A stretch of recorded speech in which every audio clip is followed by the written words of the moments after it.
Welcome to Exposing the Hidden Reality. I'm Annette, career reinvention coach and caffeine-powered human. And I'm Sandra, women's life and leadership coach. I bring the woo to our conversations. And this is the podcast where we call out all the unspoken stuff, biases, outdated expectations, and all the things women navigate in work and in life. Yes. We bring to light what we see happening. Smart, capable women stuck in the same patterns because no one really talks about what's going on. We'll bring some difficult truths. Welcome, insightful experts. And sprinkle in a little chaos and fun. It wouldn't be us if we didn't, right? So whether you're walking the dog or tuning in during your commute, we're glad you're here.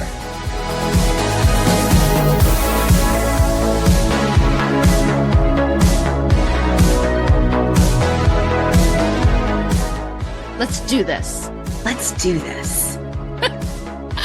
You want to do the let's do this together? Like 3, 2, 1, let's do this. All right, 3, 2, 1. Let's do this. Welcome, everybody. We are joined today by Tina Wright, and I love the little intro that she put on the bottom of her screen, which is "Your shoes should love you back." And I don't know that many people have too many thoughts about their shoes, Tina. So I'm hoping that you will go ahead and introduce yourself. Tell us a little bit more about you and how Shoes Loving You Back came to be your work. Sure. As you said, I'm Tina Wright. And I worked as a professional for many, many years prior to getting married and prior to having my daughter. And what I realized, well, actually, I realized it after having my daughter, is that we all compromise in fashion, or for the sake of fashion, the comfort of our shoes. And, I had taken it for granted for many, many years that this is just how shoes fit. They just don't fit right. And you just, accept that. And it wasn't until I had my daughter and she had problems wearing her shoes that I realized that, this is not just a Tina issue. This is a real footwear issue. And so for me, I could wear shoes and deal with the issues. But as we all know, as moms and as parents, you have to make things right for your kids. So I found a solution for heel slippage and shoe discomfort. And that's what we're here to talk about today, how we came to that journey and how we arrived at where we are. Oh my gosh. Okay. I love it. I love that you saw heel slippage. I love this. Heel slippage. Heel slippage. And I can say that as a mom, right? In particular, your kids' feet grow so much that sometimes you buy a shoe and 2 weeks later it's not working for them anymore. So it's not just that they are uncomfortable to wear. It's that it's a real challenge to figure out what size to get, right? Because if I get it too big, they won't wear it. And if I get it, just right, 2 weeks from now, they won't fit in it. Not wearing it. And not only is that the case for children, but also for us as adults. Because think about it. You go shoe shopping in the morning, and by afternoon, your foot is a different size because you've been out and on your feet all day. And so those favorite shoes that you purchased, at the store, all of a sudden get hidden in the back of the closet because they're just not quite as comfortable as we thought that they were. Yes. Oh my gosh. And forget if they're like pointy toed, right? Or if the heel is bigger than like an inch, right? For me anyway. And I'm short to begin with, right? And I loved when thick heels came back in fashion, right? Because those tall, skinny heels, I was a disaster walking in those. Disaster. Anyone who's not 16 years old pretty much is. And what I found amazing is that most shoe designers today are still men. They are designing these beautiful shoes, but they don't know what it's like to walk in them. They really don't understand. And to be quite honest, as some of the big names have said, they're not really concerned about comfort. They're concerned about fashion and design. Yeah. And we are not going to wear them for too long if they're not comfortable. Although I do have some shoes that I've dubbed my sitting down shoes. So when I'm going somewhere where I'm going to be sitting the whole night, like no dancing, no walking, I might consider pulling them out of my closet. If not, they just look really, really, really good in my closet. And we all have those, don't we? We all have those beautiful shoes that we've spent so much money on, and yet we can't get our money's worth out of them. And it's not necessarily, our issue. It's not our issue. It's just the way that shoes are built. They are built for a quote average foot. But what is that? Some people have narrower heels and Achilles, like I do. Some people have a wider, foot base than the back of the shoe. And so unless you get a custom shoe, you're really not going to find one that's made for your foot. Mhm. Therein lies the heel sling. We customize every shoe so that it conforms to your unique foot. It essentially cradles you like a baby inside of your shoe. So tell me how I that love works. this. So you had this problem for a long time. And then Yeah. it sounds like your daughter had similar feet. She inherited your characteristics. So what made you decide that you were going to like, I'm going to fix this now?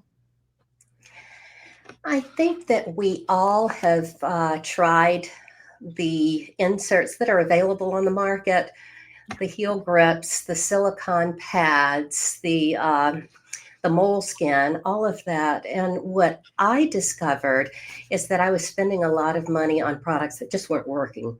I mean, for me, they rolled, or either they eventually come off, or they just plainly don't solve the problem. And so it wasn't until my daughter she has small feet.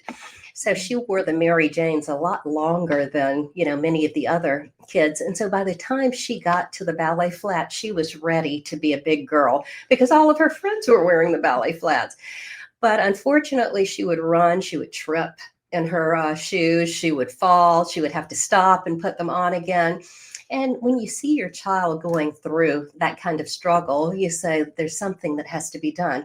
So to be quite honest, she was my guinea pig initially. I came up with a very homemade remedy for her shoes, not really expecting to market it on the market.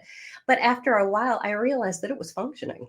These homemade prototypes were functioning in her shoes. And so I started testing in my shoes as well, and they were working. And, one of my friends, Tina, I think you're onto something. So that's where the concept began. So how does the heel sling work? Sure. It is, well, first of all, we've got two colors. We've got nude and black, Okay. and then we have an adult and a child version in both nude and black. And essentially, if you think about the shoes that usually fit you the best, they would be a sandal because it's got a strap that can adjust, right? So it's essentially a sandal strap inside of your shoe. Oh, But here we've got Cinderella's shoe, and we've got the heel sling inserted inside. Here we've got the black version. And so there's a leather pad on the back. There's strapping on the sides, and your feet go inside of the strapping. So it eliminates any of the gapping that might exist in the shoe. And then there's a pad that holds it in place. We also have an adjustable strap on the side so that you can make it tighter or looser. And this way, your foot and your shoe move in tandem with each other. I love this. This is very interesting. I think it's cool. And everyone says, what a simple, simple idea. And usually that's all that it takes. You identify a problem, and it's a simple fix. No one's ever thought of it before. So how did you take that outside of your home? Because you said it was a homegrown solution. How did you take that idea and make it bigger, take it outside of you and your daughter? That's very funny because I had nothing but a prototype. I've had nothing but a prototype until about 2.5 years ago. And I contacted a marketing organization, and there was a male who who took my call and who agreed to meet with me. So I go in with my daughter, and I think she was about sixth grade at the time. I go in with her, and we talk to him about this concept of heel slippage.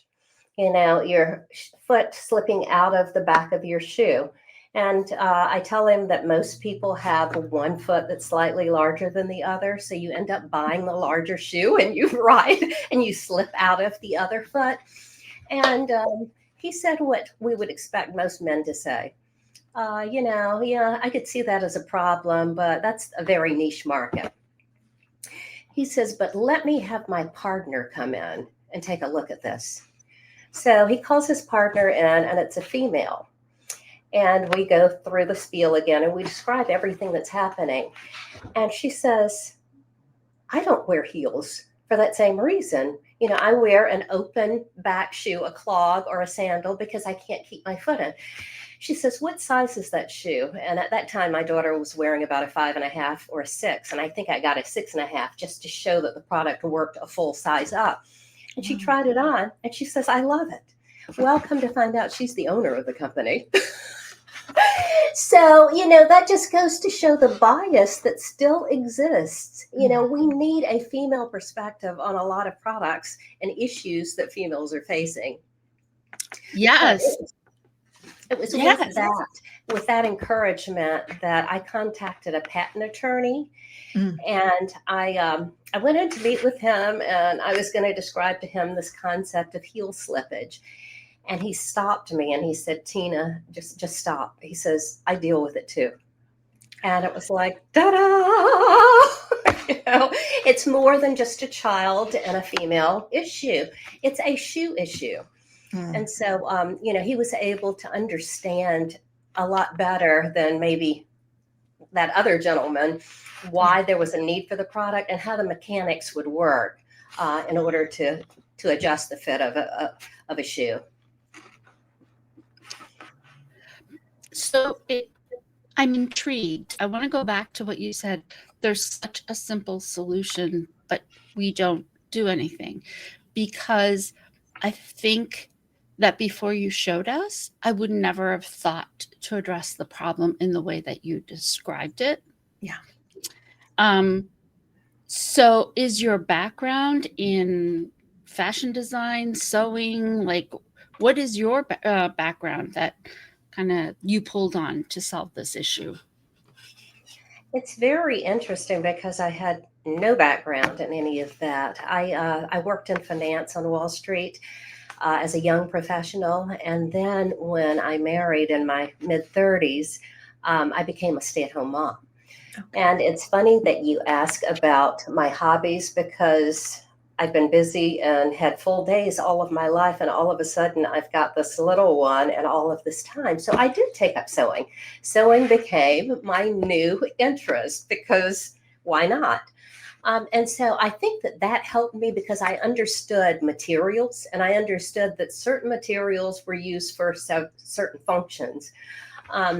But no, my background was not in engineering, was not in design. So I actually had to rely on some engineering and architects and their drawings and renderings in order to get the final product that was functioning. And we tested a host of materials. We tested a host of materials and designs in conjunction with each other until we found some that worked. Because one of the important features is that the product doesn't break. If the product breaks, then you're back to square one, which is having a shoe that doesn't function. And so we found we were able to locate a material that is stretchable but unbreakable. But no, I've had to rely on others for various aspects of the development and the creation of the product. And of course, for the manufacturing, we had to identify, first of all, a manufacturer who could create or who could produce this product and who understood the concept. Because if you don't understand the concept, then you can't produce the product. And I can tell you many stories, many iterations of the product, where in one case, I asked the manufacturer who was abroad to adjust the adhesive. And rather than to adjust the adhesive on the bottom of the pad, they put the adhesive on the top of the pad. So just little things like that. Just little things like that. I don't know if they thought that it was going to attach to the top of the shoe and you put your foot underneath it. I don't know. But yeah. Boy, that would feel uncomfortable. That would be very uncomfortable. Well, and I'm sitting here thinking, but my sock would stay attached to the shoe. Like my, okay. I guess they said they're producing it, they're not wearing it. So. Yeah. Okay. Agreed. So how long did it take from that meeting with the partner that introduced you to the owner of the company to meeting with a patent attorney for it to come to life and you have an actual end product that you were ready to market and sell? That's a great question, Annette. And I think that my story is probably similar to many other idea creators. And that is that it really is a process. You know, it's not your primary focus because, again, my primary focus was my family and my daughter. And so that took a little longer than I expected. From the time that I started working with a patent attorney until the time that I was able to market the product was probably about 6 years. Wow. Some of it was just, you know, being unfamiliar with the design and the engineering facet. But another piece was a family emergency that arose. And my husband was diagnosed with cancer. And so once again, I had to stop the process and focus on his health. Mm-hmm. So along with the fact that you go through the trademark and the patent process and the iterations with, you know, the trademark office, I then had to stop again and focus on my husband's health. So it took me about 6 years until I was able to actually come up with a final product packaged and ready to market. And the whole time you're self-funding this? Definitely self-funding. Bootstrapping every stage of the way, you know, credit cards and savings and borrowing from family and friends, you know, anyone who believed in me and believed in the concept. So, yes. Mm. Yeah. So, what experiences did you have when you approached people beyond that first experience of the marketing company as you began to source support and funds to keep this project moving forward? What did you experience? Like, were people rolling over and saying, yes, I want this, this is great? Or were you experiencing that same pushback that you talked about? I think that any new product that comes into an existing space is gonna experience pushback, and it's because the incumbents don't want a new arrival in the market. We have had many meetings with some of the larger existing players in the market, and they are excited about the concept, but they are not excited about cannibalizing their existing line of product.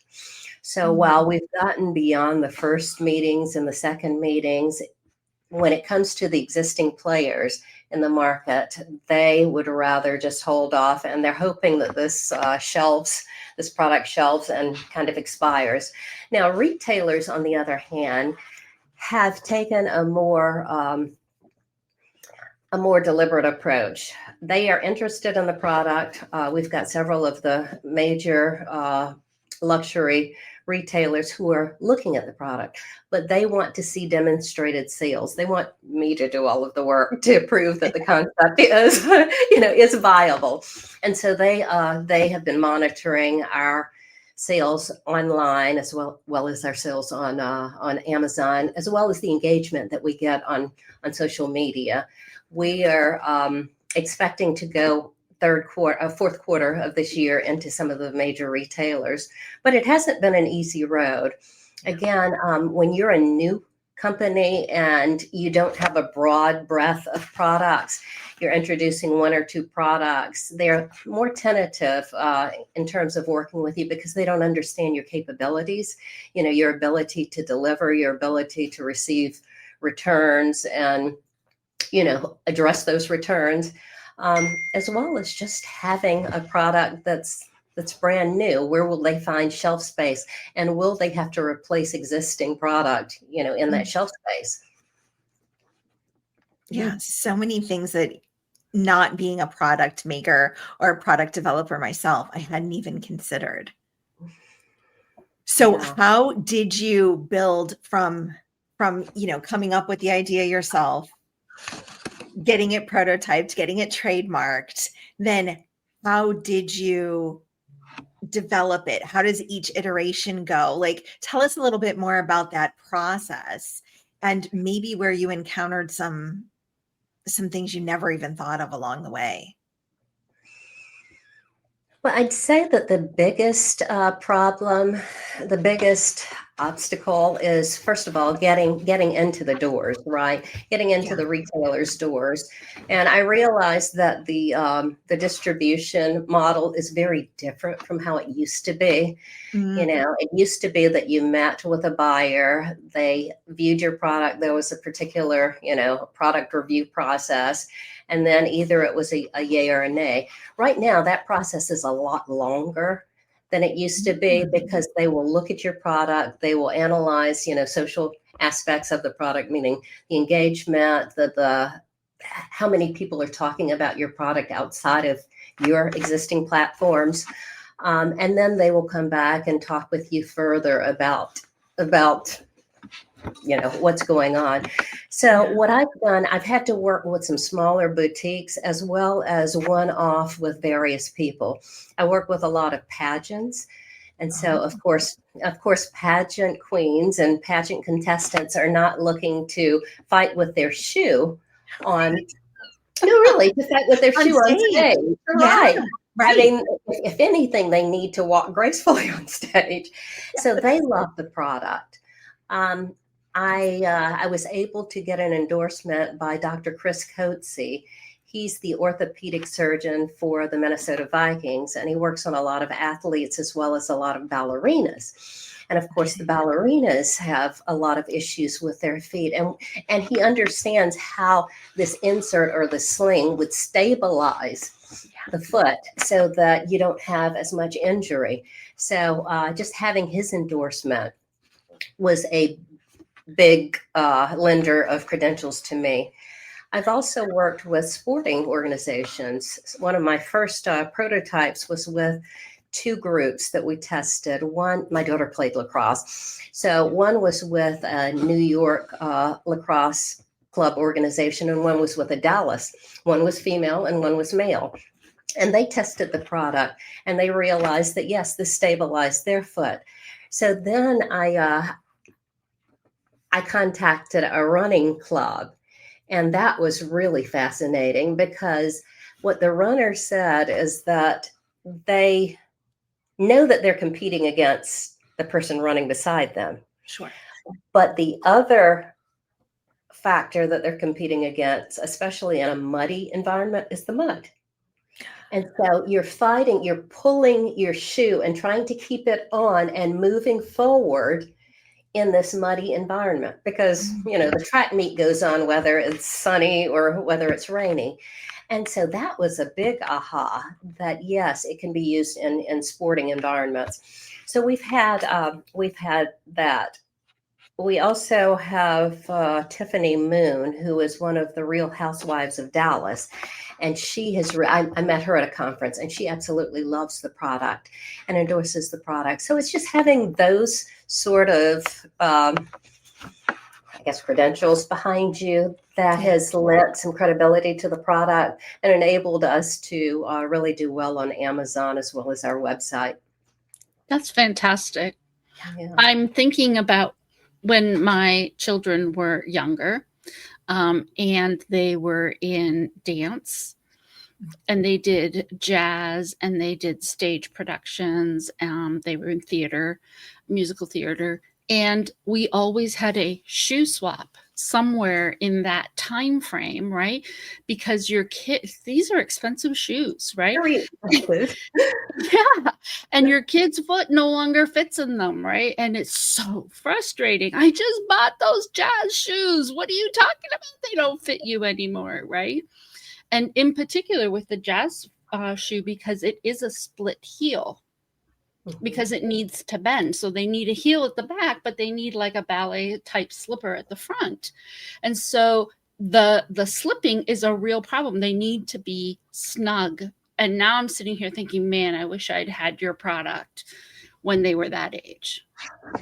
That's a great market to explore. So thank you for that. Yes. And ballet, don't even get me started with ballet. Oh my gosh. You have the only pair of ballet slippers I kept were my daughter's very first ones. They're about this big. Oh yeah. But other than that, I've tossed them all. They're beat as well as the toes, you know. Oh my gosh. Yeah, and you know, it's amazing what we allow to happen to our feet by the time we get to be my age, you know, almost 60 years.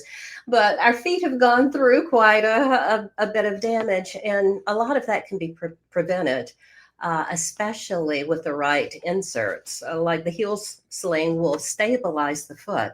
And so one of the things that I used to experience were corns on the foot, because I would grip my shoes, you know, with my toes. And so the shoe, my toes are rubbing against the top of my shoe. A lot of people experience bunions, or either because they're wearing shoes that are too tight, or hammer toes because of the same issue. You know, if we have shoes that are fitting properly, then we can eliminate these problems in the future. Yes. And I'm thinking that the bigger, it's not just about it's not just about stabilizing the foot. It's that when you are unstable in your shoe, it impacts everything. It impacts your back. It impacts your hips, your shins, your legs, right? The way the muscles in your legs work, and just your gait in general. And guess what? When you get older, those 10 years between 50 and 60 are not the same 10 years as between 20 and 30. Let me tell you. And I am not looking forward to the next 10 years between 60 and 70. So yeah, we make all of these decisions when we're younger, and we make them for fashion reasons. Right. And then as we get older, we realize, oh, that's why my hip hurts the way it does. Right. Quite often I say that fashion and comfort aren't at the same meeting. You know, they're not at the same table. I don't think they even invite each other, Tina. No. So Tina, I'm going to give you a new project. Can you work on bras next?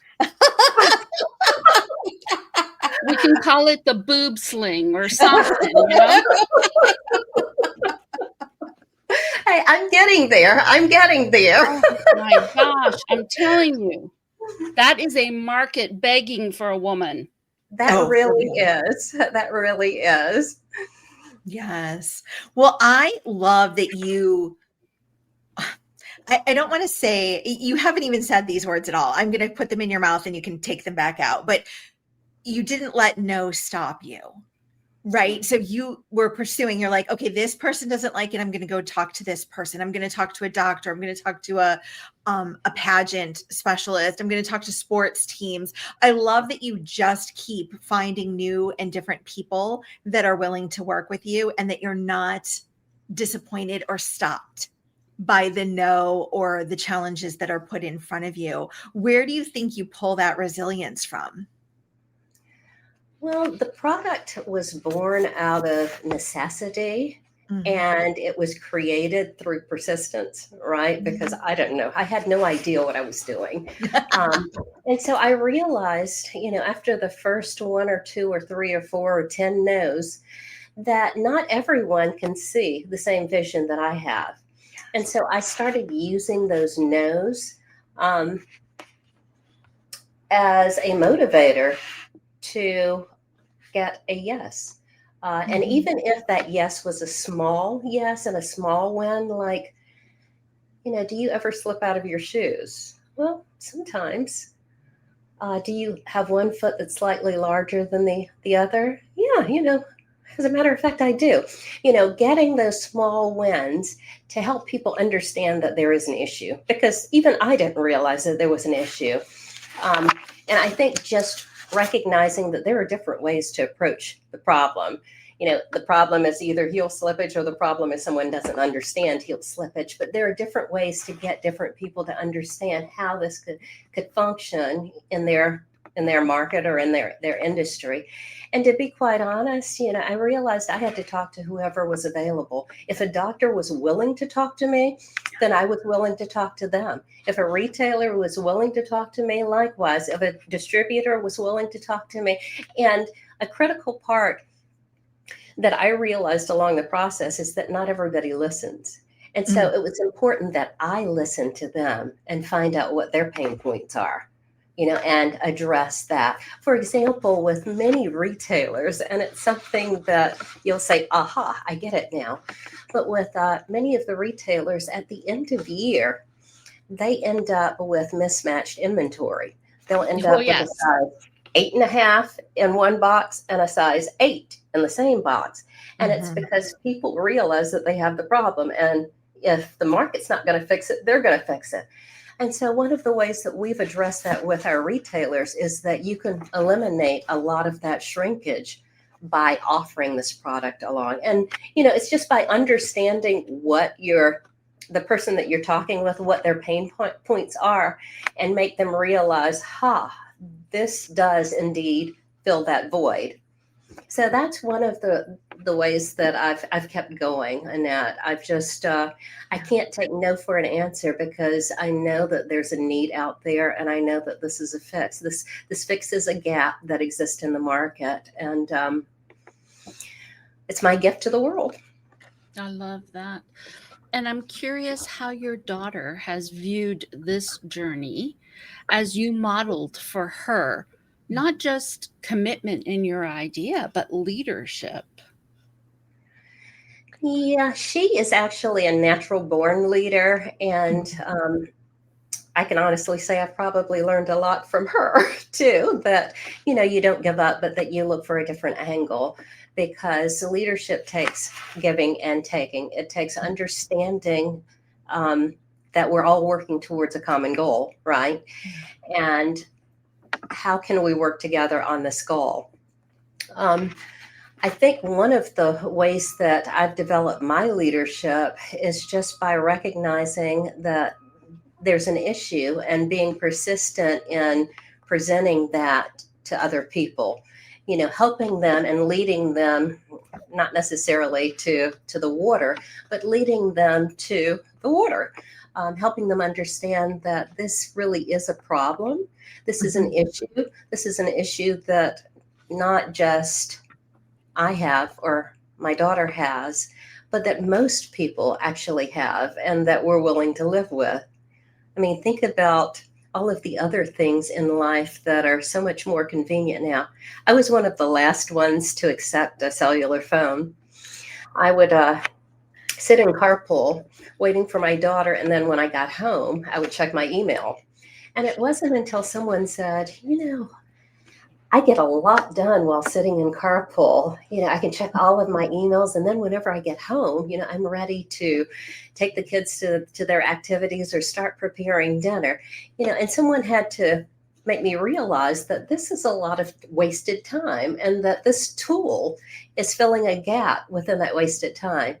So just recognizing that people don't necessarily understand some of the obvious issues around them, and leading them to that realization is a big part of where I consider leadership. Yeah, it sounds like you showed leadership in a lot of different ways. I'm really impressed with your story of you being willing to live with the problem as you saw it for yourself. But then when you saw your family struggling with it, you said, okay, now I'm compelled to do something about it. And then I love your perseverance, finding new directions, finding different people to speak with, and then not only using relationships and networking as an opportunity to advance your idea, your product, but to learn what are some other problems that people experience in this industry. And maybe my product is a solution. So I feel like you did not only product testing, but you did market research during those very same meetings. And then it helped you further your product, your business. So kudos to you for finding a path forward that hadn't been, blazed before. Nobody had been on that path. It's just you on there figuring it out.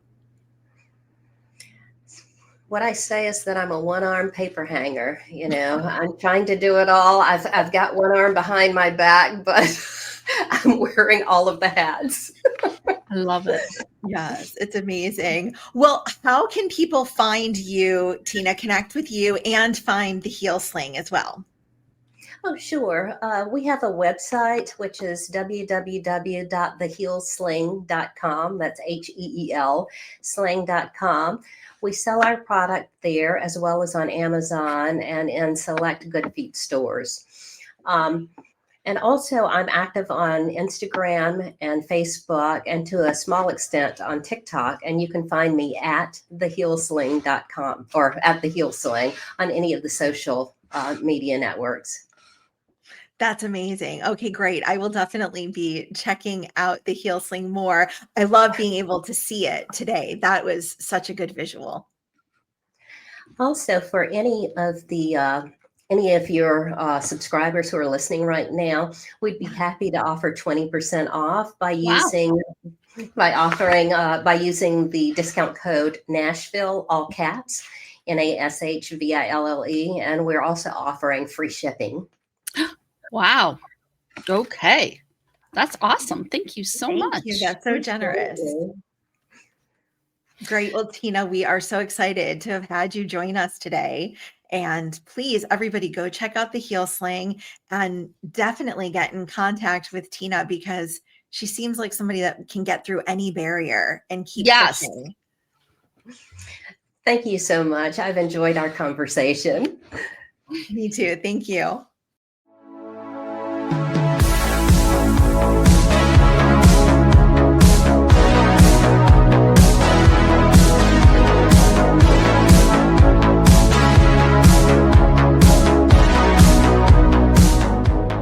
That's a wrap on this episode of Exposing the Hidden Reality. If something hit home or made you snort laugh, tell us. Seriously, we love hearing from you. Message us, tag us, or send us coffee. We love coffee. And hey, leave a review. It helps more women find us and boosts our egos. Which are like fragile, like suspiciously fragile. True. All right, until next time, keep questioning, keep growing, and if all else fails, blame the dog. See you next time. Wait, did we stop recording? No, we're still here. You have to push the red button. Red button. Cool. Just eternal podcast. Bye. Bye.